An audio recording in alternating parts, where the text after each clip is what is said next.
Let's do the clap test just for fun. All right, we're gonna clap on 3. 1, 2, 3. Fuck. Damn. Fuck. All right. Said on 3. said on 3. It's all fun.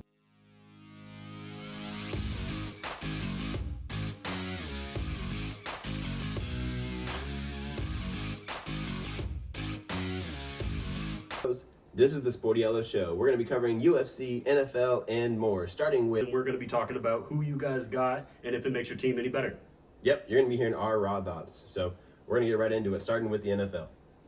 Starting in the AFC West, we got the Las Vegas Raiders. This offseason, they added Jeremy Chin, Geno Smith, Raheem Mostert, Eric Stokes. Any of those names pop out to you? Oh, yeah, man. I mean, Geno's awesome. I mean, I don't even remember who was playing quarterback for them last year. Aiden O'Connell. I still don't remember. Yeah, exactly. Geno's awesome. I've been a fan of him even before he got his jaw broken on the Jets. He threw up video game numbers back at West Virginia, and he's reunited with Pete Carroll. I love that. Awesome. I mean, they also added Devin White as well, so maybe this is a comeback season for him. I would love to see so. You know, he's kind of been in a downward slope recently, but, you know, new defense, new environment. Hopefully he can step it up this year. Linebackers are a tough position to have longevity in. A lot of guys become elite at a young age, and it only takes one injury or one down year to kind of subside that. Not to mention a lot of them retire early. You know, they are the brick wall that running backs are running into. Yeah, I believe Patrick Willis was the first one. I think he was 28 when he retired, and that blew my mind. I made that up, but that's how I mean, recall Luke Kuechly was young. He was a stud for a long time. He was a little different, though. Right, Luke Kuechly had some crazy concussions. Yeah. But anyways, we think the Raiders got better. Absolutely. I mean, Geno Smith is a huge step up, and Jacoby Myers is going to have a great year with him at quarterback. The offense in general. Next week we're going to go over the rookies, so the Raiders will be fun to talk about. But let's move on for now. We got the Los Angeles Chargers. They finished second in the AFC West last year. They lost to the Texans in the wild card round. Jim Harbaugh turning that program around. They got Najee Harris, a new running back in the backfield to match with their rookie. Last year was Jim Harbaugh's first year? It was. They went 11-6. And I mean, Harbaugh has a winning record with, you know, Michigan and the San Francisco 49ers as well. So very, very good defensive-minded coach and categorically insane. So somebody you want to play for. Certainly. But yeah, Najee Harris, they got Mekhi Becton from the Eagles, Dante Jackson from Pittsburgh, Tyler Conklin from the Jets. Helping out Justin Herbert a lot. For sure. And I mean, Mekhi Becton can also move to tackle now that Rashawn Slater ruptured his patellar tendon. All of those words are bad. We do not like those. No, that's a great point, though. I didn't even think about that. That's such a shame, man. I hate it when I see guys goes down. I'm happy that he got his contract signed. Yeah. 5 minutes before the injury happened. No kidding. It would have been so tragic if it was the other way around. But yeah, they're gonna move Joe Alt over to left tackle.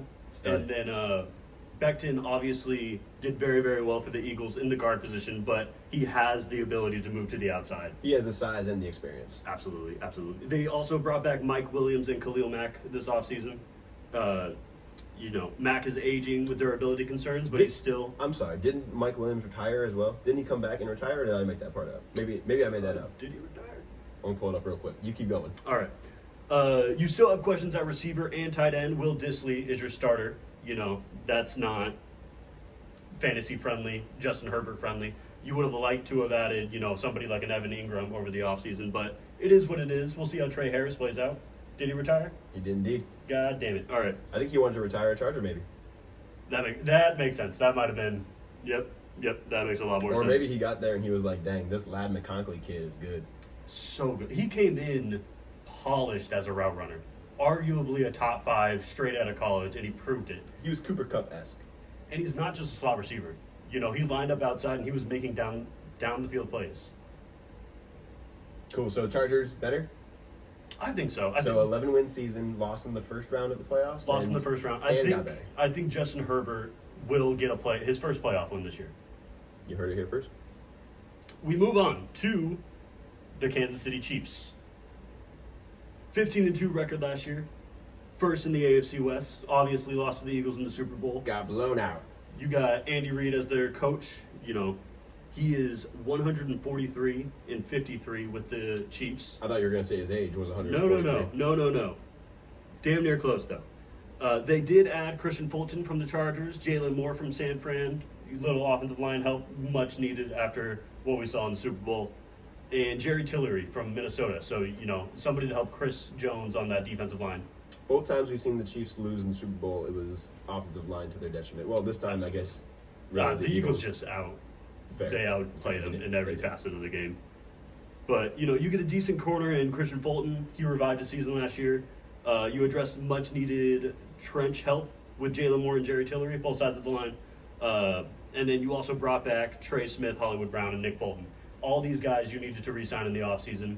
They kept their guys. Very, very happy for the Chiefs. Not big-name additions, but enough to get them right back in that Super Bowl contention range. They didn't need big names to win a Super Bowl. No. You just need Mahomes to be himself, honestly. As long as you have Mahomes under contract, you guys will be fine. And Chris Jones is still one of the best, who you brought up recently. Absolutely. And now we will move on to the Broncos. Yes. Broncos ended the season with a 10-7 record under rookie quarterback Bo Nix. Sean Payton, in his 2 years as the head coach, is 18-16. Much improved record from last year. They lost to the Bills in the wild card and added Dre Greenlaw, Evan Ingram, the Trojan Missile, Talanoa Hufanga, and J.K. Dobbins. I love the Trojan Missile, but man, Evan Ingram for Bo Nix is quite the addition. And don't forget, Evan Ingram had almost set a tight end record for catches in a season. 2 catches behind, I believe it's Zach Ertz. I want to say Evan Ingram ended with 114, and Zach Ertz's record is 116, just 2 years ago. Yeah, no, he was Trevor Lawrence's number 1 target then, and I mean, Cortland Sutton's awesome. Mm-hmm. I think that this is going to open up a lot for the Broncos, and I'm excited for this team. The only thing I'm worried about with these guys is pretty much every big name they added is either coming off an injury or has an injury history. You were not wrong there. Yeah, all those guys have injury problems. So the Trojan Missile is coming off an ACL tear about halfway through the season last year. Greenlaw tore his Achilles in the Super Bowl, as we know, a couple years ago for San Fran. It's sounding like J.K. Dobbins will be the RB2 behind R.J. Harvey. Probably smart to be RB2 regardless of what team he's in, and be kind of risky to rely on him for RB1. I agree with that. I mean, you can't trust his health, and he's playing one of the most physical positions in football. And we're definitely going to get more into R.J. Harvey next week when we go over our rookies. Very, very excited for him. We move on to the AFC North. Tough division. Very, very tough. 2 years in a row, the Bengals have finished 9-8. They cannot get over the hump. They can't get that 10th win and make it into the playoffs. Surprising with how good their offense is. It's the defense and the offensive line, man. Trenches win football games. Healthy teams win football games too. They finished 3rd in the AFC North. I apologize. Zach Taylor with a losing record as a head coach, but improving overall. That's also surprising to me. He inherited a pretty bad Bengals team. Fair. And, that rookie year of Joe Burrow, I believe he tore his ACL against the Eagles. And so, a year where you were expected to maybe have a winning record or push the winning record, they finished with a dastardly record that kind of fucked up his coaching resume. But it got him Jamar Chase, which may have boosted his coaching Absolutely did. Their key additions this offseason, they got Noah Fant, Lucas Patrick on the offensive line from New Orleans, and TJ Slayton from Green Bay. So they did not get better. No, I don't believe so. It was a disappointing offseason, Sounds like they got more expensive at their star players' positions. They paid Higgins last year, paid Jamar Chase, paid Burrow last year. You can't expect much. You can't expect much when your money is tied up into, 3 players and you've still got to pay Aiden Hutchinson. I don't know if that deal has gotten done yet, but... Aiden Hutchinson's the line. I believe you're thinking of Hendrickson. Aiden Hendrickson, my bad. Easy mistake. My apologies. You aren't the first one. I even have his name right here. Oh, well. But yes, a disorganized free agency. They waited too long to sign some of their players. Would have been nice to add more offensive line help, more depth, just protect Joe Burrow. If you can protect this offense, they're going to put up points. Doesn't matter how bad your defense is. I believe the Bengals can outscore anybody in the league. Yeah, hard to deny. We will move on to the Cleveland Browns. The Browns finished 3-14, a big drop-off from where they finished the year before. Bummer. They had 11 wins the year before, and now they are last in the AFC North by a wide margin. Kevin Stefanski, just shy of a 50-50 record as a head coach. Not too bad, Actually, too bad. for the Browns, that's not that bad. Absolutely not. Seeing how he's going on year 5. Mm-hmm. And again, their last year's record kind of destroyed him. But they add Deontay Johnson. Deontay Johnson bounced between 3 separate teams last year, but much needed wide receiver depth within that locker room. Certainly. Malik Collins from San Fran, Joe Flacco from Indianapolis. He came off a so-so year, but still a solid veteran. Y'all must have forgot kind of year. Yes. And Kenny Pickett from the Philadelphia Eagles, where he was a backup. Super Bowl champ. Very interesting quarterback battle. I think anybody outside of Dylan Gabriel can take that starting spot. Shedeur Sanders looked great last night. We're not going to get too much into him, but he is an option. Totally. I think that we agree Flacco would probably be week 1. I think so. I got some questions for you later, but yes. Browns got screwed by the Deshaun Watson situation. Well, so much guaranteed money. Did they get screwed? I mean, they did that to themselves. They absolutely did. They wanted to win a bidding war. They screwed themselves. They got handcuffed as settlers instead of spenders in the offseason. I believe his contract is $240 million guaranteed. But yes, Deontay Johnson looks to revive his career as the number 2 behind Jerry Jeudy. Malik Collins gets to play under Jim Schwartz again and do what he does best, which is attack the quarterback. So the wide receiver room really isn't that bad. If they still have Elijah Moore as a slot to add Deontay Johnson with Jerry Jeudy, who had a really good end of the season last year. Yes, he did. No, Jerry Jeudy looked a lot better than he did within his days at the Broncos. So it'll be interesting. I don't see them finishing as poorly as they did the year before, but not a major step up as well. Probably still last in the AFC North. With that being said, let's move on to the Steelers. Steelers finished at 10-7 last year, the same record back-to-back years. Consistently above 500. Never finished under it under Mike Tomlin. They lost to the Ravens in the wild card round. Their key additions this year, a lot of big names. Very, very interested to talk about this one. They got Jalen Ramsey in the trade from the Miami Dolphins, DK Metcalf, Darius Slay, Jonnu Smith, new quarterback with Aaron Rodgers, and Robert Woods as well. So a nice veteran wide receiver in that locker room. Yeah, that's a lot of big-time names. Mm-hmm. I feel like the Steelers are kind of not that talked about for all these acquisitions. They're really not. And I mean, a lot of hate was put on them because they hadn't figured out the quarterback position. Before Aaron Rodgers got there, it was like, what are we doing? But even before then, I had confidence that Mike Tomlin would lead this team to a winning record. 9-8 bottom, 8-9 maybe. I would have been shocked if they had a losing record under him. Yeah, Mike Tomlin is low-key a Hall of Fame coach. He will be. He will be for sure. Super Bowl winner. One time? Just one time? Yep. Just one-time Super Bowl winner. Well, yes. Yeah, because Big Ben has 2, mm-hmm. but Mike Tomlin has 1. Mm-hmm. 2 former All-Pro corners. That's very exciting. Rodgers' last ride, I want to say that he said this is his last season, or at least alluded to that fact. Jonnu Smith is coming off a career year in Miami, 800-plus yards. He's a nice compliment to Pat Freiermuth, who, Pat Freiermuth, by the way, is showing some frustration with Rodgers in training camp.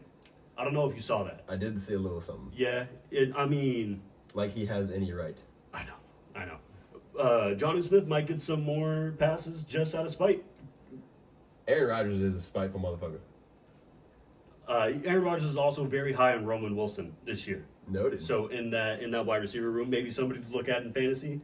Although, yeah, I think he would be the wide receiver 2 after DK, would he not? I guess it would depend on where Woods stacks. That makes sense.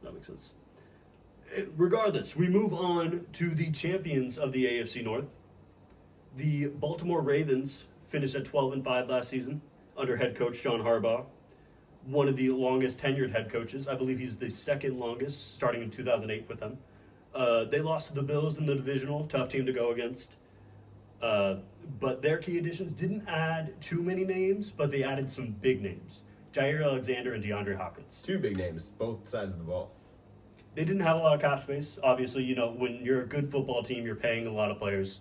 Yeah, if you're beating the Bills in the playoffs, you probably don't need to make too many additions. No. You probably don't want to lose guys is what you're more worried about. Exactly. You want to get your guys back, if anything. But Hopkins slightly declining with it. He's reaching that age, Mm-hmm. but the hands are still there. And also, in regards to their wide receiver room, he can do what Zay Flowers can't when it comes to like the red zone. That jump ball ability, yeah, that big body, which will do wonders outside of Isaiah Likely and Mark Andrews. Jair joins an elite secondary. Let me just talk about this secondary real quick. Jair Alexander, Marlon Humphrey, Kyle Hamilton, rookie first-round pick from last year, Nate Wiggins, rookie safety from this year, Malachi Starks. 5 first-rounders. The Monstars.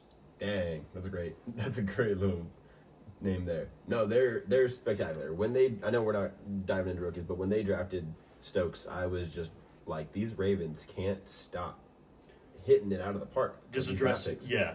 I mean, going even back to Lamar Jackson and Ozzie Newsome's last year, they took the chance that nobody else was willing to do, which Lamar Jackson coming out of college, if you did not believe in that guy who was averaging damn near 7 touchdowns a game by himself, what was the NFL looking at? How did you let this guy drop all the way to the Ravens? You know why. I know why. But we move on to the AFC South. We're going to start with the Titans. They finished last at 3-14. Disappointing season. They didn't do too much better the year before with only 6 wins. Brian Callahan is in his 2nd year as a head coach. They added the offensive lineman Kevin Zeitler, Xavier Woods from Carolina. They get Tyler Lockett from Seattle, Cody Barton, the linebacker from the Denver defense that did very, very well last year, Dan Moore Jr., another offensive lineman, and Van Jefferson. So getting some weapons for the rookie Cam Ward, trying to protect him as best as they can. Get out of here. Tyler Lockett is a sneaky little addition no one's really talking about. Every time I hear someone talk about the Titans offense, it's all Calvin Ridley is all they got. Calvin Ridley is going to get all the targets, but I like Tyler Lockett. His stats don't reflect how much of an impact that he's been making. They've been slowly declining, but I mean, in this offense, he's going to get plenty of opportunities. They got a big improvement on the offensive line to protect Ward, like I mentioned earlier. Barton is a solid run stopper at linebacker. He's going to help the Titans that finished 26th in the run defense last year. And Woods is an underrated safety and tackling machine, again helping in that poor defensive run stopping ability with the Titans. I'm very, very excited to see what the Titans do this year. It's tough to say between, that AFC South, not a whole lot of good teams outside of the Texans. It's tough to say who's going to finish last, but I don't think it's going to be them. That's fair. I mean, when you look at the quarterback carousel going on in Indianapolis, do you really think Daniel Jones is going to lead that Chiefs team to more than Joe Flacco had with him last? The Colts team. But no, honestly. We will get into them shortly, but as I mentioned, the Houston Texans, 10-7. The front runners. First in the AFC South. They lost to the Chiefs in the divisional. DeMeco Ryans has been making some noise as a head coach for them. They get Nick Chubb from Cleveland, coming off some injury-prone seasons, unfortunately. C.J. Gardner-Johnson also went down with an injury. Doesn't look to be too severe. But they also have Christian Kirk, in addition, in front of Tank Dell, who, again, injuries is the name of the game right here for the Houston Texans. No kidding. Nico Collins, too. And then they did their best to try and add some names on the offensive line. They get Cam Robinson and Lincoln Tomlinson, but this offensive line looks to be one of the worst in football. I'm very, very worried about how they're going to protect Cam Ward, who I want to say was sacked the 2nd most last year. We get it. C.J. Stroud. Very interested to see how they protect him. He got sacked the 2nd most in the NFL last year, behind Caleb Williams, who was just running around looking for sacks. But yeah, what do you think about these additions for the Texans? I think you're right about the offensive line. I think them losing Laramie Tunsil and replacing them with Cam Robinson is technically a downgrade, even though Cam Robinson is a bona fide starter in the NFL at the tackle position. Unfortunately for him, he's going to be going against his former team twice a year, so I don't think that does him any favors either. Yeah. But I still think the Texans finish on top. I believe so as well. I think they're too talented defensively. This is one of the better defenses in the NFL to finish underneath anybody else in their division. They are one of the better defenses in the NFL, and I think their offense is too good. That balance is just a recipe for a playoff team. No Joe Mixon to start the season. Mhm. Does that sway your opinion at all, or are we sticking confident with that? As great as Joe Mixon was last year, especially on my fantasy team, thank you, Joe. I think that they're going to be just fine. Yeah. I agree as well. And again, they added 2 rookie receivers. We won't get too much into that, but just more help for C.J. Stroud. Now we move on to the Jacksonville Jaguars. Finished 4-13 last year, a big step down from the year before. Third in the AFC South, new head coach Liam Cohen. They added one of the better nickelbacks in the NFL in Jordan Lewis from the Cowboys, Patrick McCarry, the offensive guard from Baltimore, De'Ami Brown from Washington, Eric Murray, the safety from Houston. So one of those big stars in Houston last year comes to Jacksonville, and Robert Hainsey, Robert Hainsey is one of those guys, if you were to just look up his Madden stats, you'd be like, man, we got Robert Hainsey. But this guy was one of the better centers in the NFL last year. And I firmly believe that. His PFF grade shows it. Don't put too much stock into a PFF grade, but he was one of the better centers, and I firmly believe that.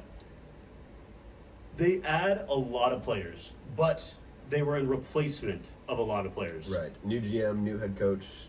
Let's just kind of fill the roster up, not overspend, not, handicap ourselves for the next offseason. Right. Let's focus on the draft. See what happens. 2 offensive linemen retired for them. They replaced both of them. Eric Murray for Andre Sisco, who left for the Jets. De'Ami Brown for Christian Kirk, who left for Houston, or traded to Houston, wasn't he? And yeah, you're putting Band-Aids on a sinking ship. Yes, that's a great way to put it. Yeah, for them, just speaking on Cam Robinson again, Walker Little stepping into that left tackle spot. Walker Little came into the league injured, and that's just another guy where longevity isn't been his strong side. No. And for Trevor Lawrence, these are 2 of the best weapons that he's got now in Travis Hunter and Brian Thomas. And oh, yeah. This is a prove-it year, man. Liam Cohen, too, coming in after what he did in Tampa Bay, right? I believe so, yeah. So what he did with Baker the past couple years, I have high expectations for Trevor. Let's move on to the Indianapolis Colts. They finished 8-9 last year, second in the AFC South.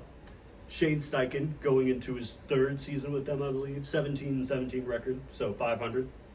They add 3 names, 2 big ones, and then a quarterback. We got Javarius Ward from the 49ers, Cam Bynum from Minnesota, who had one hell of a season last year, and then Daniel Jones, who was fighting for that starting quarterback position. Anthony Richardson goes down with a finger injury on his 1st or 2nd drive with the Colts in the preseason game. Daniel Jones steps in, goes 3 and out his 1st drive, but looked pretty okay. He looked pretty okay in that offense. Unfortunately, I think pretty okay is what we can expect from Daniel Jones. And the Colts have put themselves in this situation on their own. Everybody knew going into the draft a couple years ago, whoever took Anthony Richardson was going to be rolling the dice. So you're looking at a team who's 500 back-to-back years, basically, with still no quarterback. So they invested in a quarterback right away. Use him as a battering ram. You get what you get for that. Absolutely. And then, now we're here. You have Daniel Jones, and you're looking to probably replace both these guys by the end of this year. So good rookie quarterback coming. I mean, don't be surprised if they even start tanking. But going back to the Anthony Richardson situation, I don't like that how the Colts are handling him. You have Jonathan Taylor in the backfield. What are you doing running the quarterback up the middle like you've been? It just doesn't make any sense. Hand the ball off. Let your quarterback play quarterback. He's not good at being a quarterback, but let him play quarterback. I still think that Anthony Richardson should have been brought in the league as a backup quarterback and a starting weapon. Not a starting weapon, but you keep him in packages. You bring him in short down situations. Let him run the option. Let him be the battering ram you are, but don't do it for 4 quarters and have an entire defense game plan around you. He's got the arm strength to be a starter in the NFL. That touchdown pass he had early in the year last year was goodness. one of the best throws. Oh my goodness, yeah. 70 yards in the air. Just off his back foot. Ridiculous arm strength, ridiculous athlete. His only question is the accuracy issues. I mean, that really bothered me with him coming out of Florida. But it'll be a battle between him and Daniel Jones, and we won't get too much into that now. I got some questions for you later. But going off from that, they add Ward, who's a top cornerback despite a down year with injuries, named All-Pro second team in 2023. Looks to bounce back with a healthy season. I just don't think this team got better. I think you're bottom 12 in offense. I think you're bottom 12 in defense. And picking 12th in the draft. yeah, which is the worst place to pick. You do not want to be in the middle of the pack. You're not getting that elite talent, and you're not, good enough to be making the playoffs. Regardless, we move on. We have the AFC East now, and we will start with the Buffalo Bills. The Bills finished 13-4 last year. My apologies. Sean McDermott, one of the better head coaches in the NFL, signed with the Bills in 2017, so he's going into his 8th or 9th year, however that math works out. They lost to the Chiefs in the AFC Championship game again. They cannot get over that hump, but let's see if these three players can get them there. Number 1, Joey Bosa. Solid. Joshua Palmer in the wide receiver room from the Chargers. Serviceable. And they bring back Tre'Davious White from Baltimore. Love that. Love bringing back Tre'Davious White. Joshua Palmer was serviceable in LA. I think that in a wide receiver room such as Buffalo's, where a lot of people like to hate on the talent, but this Buffalo offense was still one of the top scoring offenses in the league last year. Yes. So you can not know their names all you want, but Keon Cole is coming into his second year. You got the Shakur kid who just seems to get better every year. Now you add this Palmer who's a veteran. Room's not that bad. I can agree with that for sure. And as long as you have Josh Allen and James Cook, could almost said his brother's name, but as long as you have those two, that their running game is going to be very, very effective. Yeah, we don't project the Bills taking a step back. We expect them to win the division again and finish right around where you finished last year, and maybe get past the Chiefs this time. Maybe this is their year. Maybe we will have to wait and see. We cannot predict the future. But next we got the Patriots. 4-13 last year, last in the AFC East. Mike Vrabel, the new head coach, replacing Gerard Mayo after 1 year of a lackluster performance. No disrespect to Gerard Mayo, but this is one hell of an upgrade at head coach. Mike Vrabel should have never been fired in the first place. He is one of the better NFL head coaches. He gets his team whipped into shape, especially on the defensive side of the ball. He took that Titans team, turned it around, had Mariota and Ryan Tannehill as his quarterbacks, and he was still finished with the number 1 seed in the AFC 1 year. Very, very impressive. And not to mention, his defense this year is going to be crazy. I'm super excited for the Patriots defense, actually. I'm actually really excited to see how this Patriots team turns out. I think that they are going to feed off of the energy of Mike Vrabel. I think he's going to set the tone. I think the defense is going to act like they did when he was there under Belichick. And I think Drake May is a really fun, exciting prospect to look forward to. And they did a great job adding additions on offense, especially through the draft, which I know we'll cover next week. But even adding Stephon Diggs, you think about Josh Allen. Josh Allen didn't really take that next step until he had a guy like Stephon Diggs come there. So maybe Stephon Diggs isn't the Stephon Diggs of those days, but this dude is still going to be a problem. You pair him with Kyle Williams. Exciting stuff. Hunter Henry. They also add Milton Williams from that Super Bowl winning Philadelphia defense. Carlton Davis from Detroit, one of the better cornerbacks in the free agency. Morgan Moses, tackle from the Jets. Harold Landry, longtime linebacker from Tennessee. That's a coach for Unite. Yep. Right there. Yep. Just awesome defensive additions with Vrabel at the helm. Revamped offensive line. You got to protect that quarterback. Diggs is a clear wide receiver number 1, but coming off an ACL injury and the character concerns. Are you worried at all about that relationship with Drake May? No, I'm not. And I also think that Stephon maybe gets a bad rap. No concern about the off-the-field antics on the boat? Nah, let him. It's not like this guy is going to make or break their season. No. If anything, it's always good to have a veteran presence in the locker room for rookies, even if it's somebody like Stephon Diggs. Like, just somebody who's been around the block. You don't always have to look at someone and be like, that's the route to take. Sometimes it's okay to be around people and be like, This is not how I want to end up. And Right. so when you see how he spends money, but he's also like dating Cardi B, and so maybe Kyle Williams wants to date Cardi B too. So, Do your thing. Do your thing, Do bro. your thing, brother. Let's move on to the New York Jets. Jets finished 5-12 last year with a full season under Aaron Rodgers. So that's weird that they had a worse season when Aaron Rodgers played every game, and yet people are excited for him and the Steelers. But I digress. Third in the AFC East, new head coach Aaron Glenn. Some of the key additions are Andre Sisco, somebody I loved coming out of college. Very, very fun free safety to watch. Josh. Fills a huge hole for them too. Safety has been one of the Jets' weaker spots on their team for the past few years. And now you get a ball hawk and somebody who's not afraid to put his helmet in your gut. Josh Reynolds as well from Jacksonville. Brandon Stevens, cornerback from the Baltimore Ravens, and most importantly, a new quarterback in New York. You want to take it away with the Jets? Sure. We'll just stay right there. I mean, this is Justin Fields' proven year for himself. You know, we brought it up earlier, but this is a guy that's got drafted based off his talent and awesome career in college. However, in Chicago, just like every other quarterback that goes to Chicago, wasn't able to get things figured out. Went to Pittsburgh, had a 4-2 record, which is nothing to sneeze at. We already know that Mike Tomlin knows how to win games, so how much of that do we give credit to him? But nonetheless, Justin Fields is pound for pound one of the best athletes in the entire sport. I can agree with that for sure. I think this is going to be the first time in forever that the Jets have a mobile quarterback under center. Mobile quarterback and a great young offensive line. Very excited for that offensive line. Oh my goodness. And good running backs to pair. So, I mean, the run game's going to be there. You have the familiarity with Garrett Wilson from their college days at Ohio State. You even have some familiarity with the tight end, Jeremy Ruckert. I don't think he'll be the starter, and that's pretty minimal, but still. I don't think the Jets' lack of wide receiver 2 is going to be that big of an issue. You got guys like Josh Reynolds, who you mentioned, who actually came over from the Lions, not the Jaguars, which makes sense because the head coach came over from the Lions, but that's okay. Simple mistake.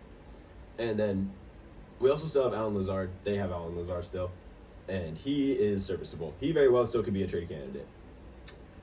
As he should be, honestly. Yeah, the dude's a good leader, and he can do what he can, but he has a lot of drops, and I think that this team can't afford wide receivers that are dropping the ball with Justin Fields at quarterback. You got to catch the ball. That's what you get paid to do. Do not let this quarterback down. You guys can be something special this year. You guys is in the New York Jets. Very excited to see what they do. I think they did improve this offseason. Not many teams can lose Aaron Rodgers and get better, but I think that we can agree that the Jets team on paper they'll be on the fringe of a playoff spot. should be better than 5 wins. Should be. We'll move on to the Miami Dolphins. They finished second in the AFC East under head coach Mike McDaniel. They traded with the Pittsburgh Steelers Jalen Ramsey for Minka Fitzpatrick, Darren Waller at tight end, replacing Jonnu Smith, Mike Hilton at nickelback, Melifonwu, another safety that I really loved coming out of college. The Syracuse boys. Oh, yeah. Yes. Love me some Syracuse boys. And you might be wondering, why do I have Zach Wilson as a key addition for the Miami Dolphins? Let me tell you. When Tua decides inevitably that he wants to use his head in the incorrect manner, Zach Wilson is going to come into this offense and he is going to let it fucking rip. I couldn't agree more, man. I think Zach Wilson to Tyreek Hill has been in the making for some years now. Just go get it, balls. Use your top end speed, and I am going to chuck this ball 68 yards across the field, and we're going to make some highlight level plays. Are we going to win some games? Maybe. But we're going to make some highlight level plays. We're going to score. We're going to score. They replaced Jalen Ramsey with Mike Hilton. Not the worst trade-off. Obviously, you would rather have Jalen, but you get what you get. You don't throw a fit. And then replacing Darren Waller with Jonnu Smith. I personally believe that is an upgrade despite how well Jonnu played last year. I just think Darren Waller is the better athlete, the better receiver. His blocking isn't, his strong suit, but if you wanna rack up points, you got to get the ball to the tight end.